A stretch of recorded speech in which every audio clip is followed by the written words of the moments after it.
প্রিয় বন্ধুরা আপুরা আসসালামু আলাইকুম। কেমন আছেন আপনারা? আশা করছি ভালো আছেন। আমি আল্লাহর রহমতে আপনাদের দোয়ায় ভালো আছি। শুভ নববর্ষ শুভ নববর্ষের দিনে প্লেটে পান্তা ভাত সাজিয়েছি। প্রথমে পেঁয়াজ দিয়ে দিলাম, কাঁচামরিচ, শুকনো মরিচ ভাজা দিয়ে দিলাম, ইলিশ ভাজার পিস দিয়ে দিলাম, ছোটো পিচি আলুর ভর্তা বানিয়েছি সেটিও দিয়ে দিলাম। এইভাবে আজকে প্লেটে পান্তা ভাত সাজিয়েছি লবণ দিয়ে, মরিচ ভেঙে নিয়ে।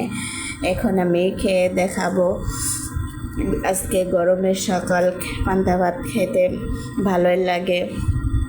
আমরা তো বাঙালি, প্রায় দিনেই পান্তা ভাত খাওয়া হয়, কিন্তু আজকের দিনটা অন্যরকমভাবে উদযাপন করা হয় পান্তা ভাত ইলিশ ভাজা দিয়ে। তো আজকে বাসাতেও আমি সে আয়োজন করেছি।